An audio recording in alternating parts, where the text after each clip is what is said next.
बिस्मिल्लाहिर्रहमानिर्रहीम। अस्सलाम वालेकुम।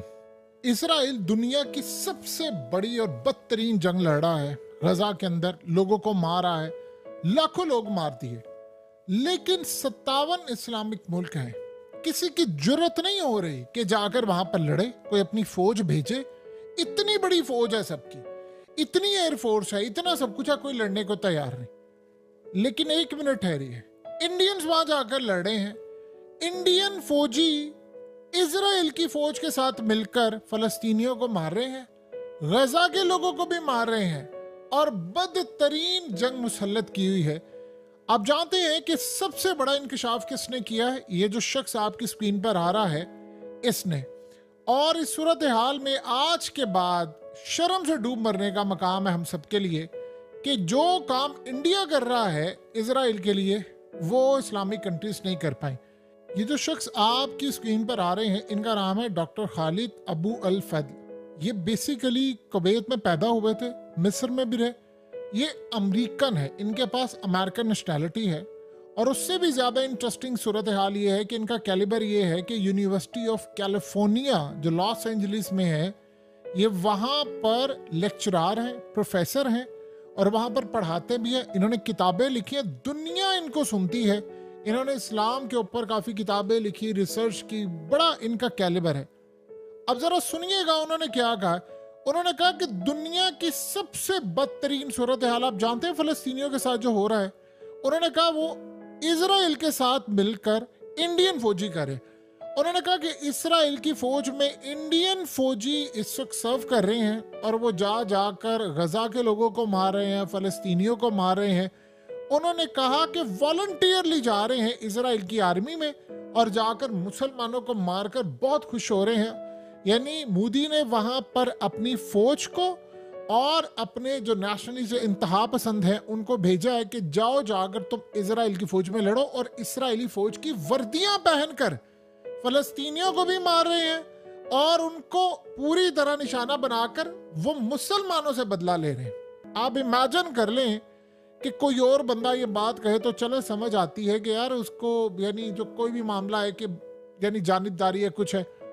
ये वो बंदा है जो अमेरिका की यूनिवर्सिटी में लॉ का प्रोफेसर है और उसका कैलिबर ये है कि उसकी क्रेडिबिलिटी ये है कि दुनिया के अंदर इसकी किताबें पढ़ी जाती हैं और पढ़ाई जाती हैं। इस लेवल का ये बंदा है और वो कह रहा है कि 57 इस्लामिक मुल्कों के ऊपर डूब मरने का मकाम है, डूब मरने का मकाम है आप सबके लिए कि आप लोग अपनी फौज नहीं भेज पाए, आप लोग वहां पर अपनी फौज नहीं जाकर वहां मदद नहीं कर सकते। और आप देखिए, असल में इन्होंने मॉडल अपनाया है यूक्रेन का मॉडल। यूक्रेन में हो क्या रहा है? यूक्रेन में अमेरिकी लड़ रहे हैं, यूरोपियंस लड़ रहे हैं, दाइश लड़ रही है, सारे मिलकर लड़े जो अफगानिस्तान में होता था। आपको पता है कि इसराइल ने कितनी जंग लड़ी है अफगान तालिबान के खिलाफ?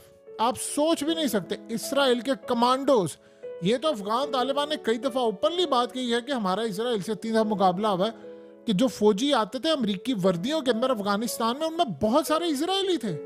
और एग्जैक्टली यही सूरत हाल है यहाँ पर यूक्रेन में भी। आपको पता है कि ओपनली कई दफा पकड़े गए, रूस ने कई फौजियों को मारा और वो रिटायर्ड भी गए और हाजिर सर्विस भी गए हैं और यूक्रेन की वर्दियां पहनकर लड़े थे। आज इंडियन फौजी इसराइली फौजियों की वर्दियां पहनकर लड़े हैं। अब आपको बात समझ आई है कि बड़ी तादाद के अंदर ये जो मारे गए हैं इजरायली फौजी इस जंग के अंदर, उनको कमी नहीं हो रही। इंडियंस वहां पर जाकर लड़े हैं, तो इंडियंस को किसने रोकना है? इजरायली इंफॉर्मेशन सारी प्रोवाइड करते हैं। पाकिस्तान पर जब हमला होता है तो वो इसराइली वहां पर बैठकर सारा अपना डाटा सब कुछ तेल अवीव से मॉनिटर कर बांध देते हैं। तो आप अंदाजा करें, उन्होंने कश्मीर वाला मॉडल रखा हुआ है, ये इजराइल से ही कॉपी करके उन्होंने किया था ना सारा। तो इस सूरत हाल में आप जरा अंदाजा लगा सकते हैं कि वहां पर लड़े हैं। तो अगर इंडिया वहां पर जाकर लड़ सकते तो यार बाकी क्यों नहीं जाकर कर सकते? आप कम से कम बचा तो सकते हैं ना। यानी 57 मुल्क बताएं कि हमारे तो आपस में ये जगह भी मुकद्दस हमारी, ये सब कुछ हमारा, ये सारी हम तो नहीं। कहा गया है हदीस में बड़ा क्लियरली कि मुसलमान जो है वो तो एक जान है, यानी एक जिस्म का सारे एक जान है। एक जिस्म के एक हिस्से को दर्द होता है, बाकी को होता है। ये नहीं जा रहे। आप बता दें इंडिया का क्या इसराइलियों से ताल्लुक है? कोई आप हिस्ट्री जाकर उठाकर देख लें, कोई हिस्टोरिकल बैकग्राउंड आपको मिलता है इनका? कोई इनके आपस के? वो तो बिल्कुल ही है। देखिए वो बिल्कुल अलग तरह से सोचे रखते हैं, ये अलग तरह की सोचे रखते हैं, लेकिन लड़ाई कर रहे हैं ना, और जिनका सब कुछ है वो लड़ नहीं रहे। क्यों? अमेरिका से इतना डर लगा हुआ है। इजराइल ने अमेरिका को रखा इसलिए हुआ है कि तुम ये काम करो कि जाकर। आज आप जानते हैं क्या सूरत हाल हुई है? कह रहे हैं जी हमने ईरान के ऊपर पाबंदियां आयद करनी है, ईरान पर पाबंदियां लगाने वाले हैं, मजीद पाबंदियां आयद करें। वो पाबंदियां क्या है? पहले ही लगी हुई है। अब तो एयरलाइंस को कहा है कि आपने ईरान के रूट नहीं लेना, जो मर्जी हो जाए, ब्रिटिश से लेकर, और बहुत सारी पाबंदियां ये लगाने वाले। क्यों? क्योंकि ईरान बैलिस्टिक मिसाइल दे रहा है रूस को, और ये इनकी सूरत हाल है। इनसे पूछे तुम पाबंदी लगा रहे हो, तो अमेरिका जो बदतरीन कत्लेआम के लिए इजराइल को दे रहा है हथियार, जो इंडिया ड्रोन्स बना बना कर दे रहा है, जो हथियार दे रहा है, शेल्स दे रहा है, वहां पर जाकर मासूमों को मारे हो, तो वो क्या जस्टिफाई है? आप दे दें वो ठीक है, वो लड़ाई के लिए दें तो वो गलत है। ये यानी दोहरा इंसाफ आप किस साइड पर जाकर करें? असल प्रॉब्लम ये है कि ये सारे टूटे हुए हैं। हम लोग 57 के 57 इस्लामिक मुल्क टूटे हुए। इस्माइल हानिया वो बेचारा इस दुनिया से रुखसत हो गया ये कह देगा, तो उसने पाकिस्तान को कहा कि आप सुबह सिर्फ इजराइल को धमकी दे दें, जाए नहीं, सिर्फ धमकी दे दें, जंग बंद हो जाएगी। उसे कहा सुबह उठ के पाकिस्तान कह दे कि हमारे हमला करने के लिए बंद हो जाए। वो इस्लामिक कंट्रीज को कहता रहा, बार बार जाके ममालिक में कहता रहा कि यार आप लोग एक हो जाएं, आप लोग एक हो जाएं, खुदारा आप लोग एक हो जाएं करे। यानी वो इस तरह की सूरत हाल थी, और फिर देख ले ईरान के अंदर उसको घुसकर मार दिया। प्रॉब्लम क्या हुई है? आप जरा ये मंजर देखिए, ये जो आपकी स्क्रीन पर इस वक्त आ रहा है, ये क्या सूरत हाल है? ये असल में ड्रोन्स है, और ड्रोन्स ने अब इंतहा कर दी है। ये लेबनान ने ड्रोन उड़ाया, और आप देखिए कि इजराइल की जो फौज है वो नीचे थी, गाड़ियां थी, उन गाड़ियों को जाकर आप देखें कि ड्रोन उड़ते हुए जा रहे हैं।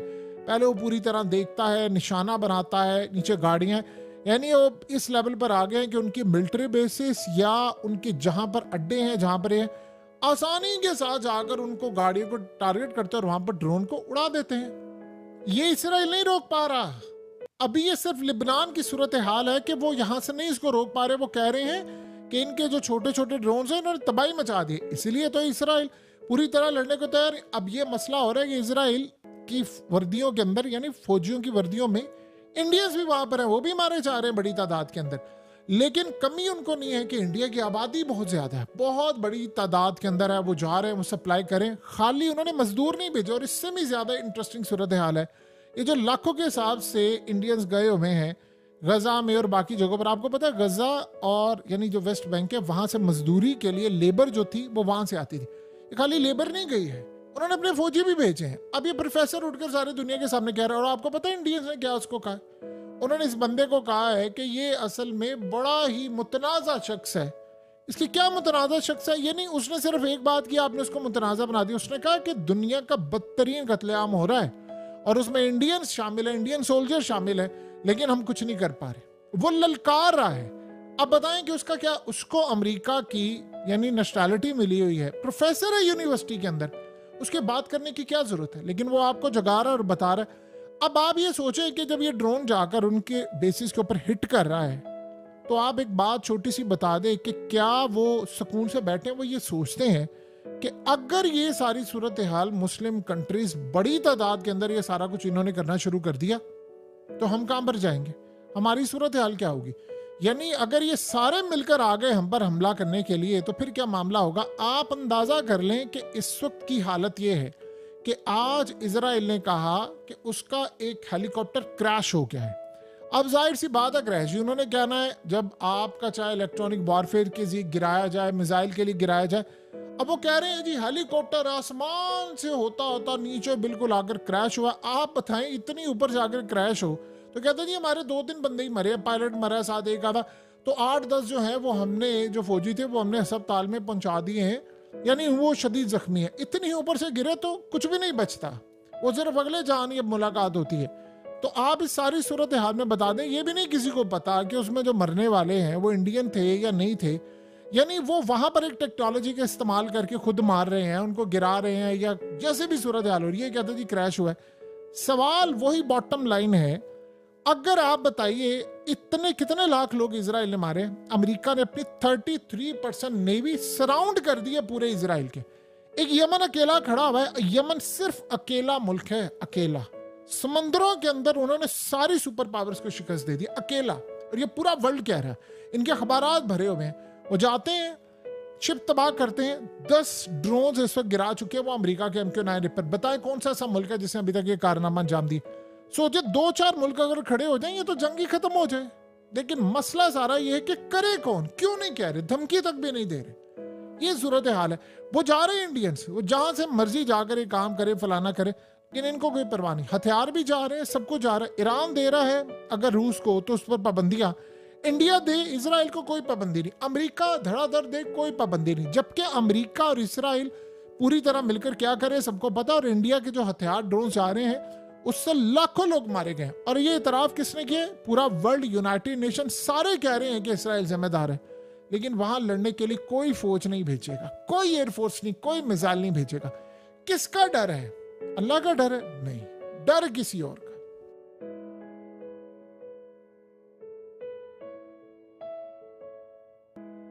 हकीकत टीवी को सब्सक्राइब करना मत भूलें, वीडियो को लाइक करें, शेयर करें और कमेंट सेक्शन में अपनी राय का इजहार जरूर करें।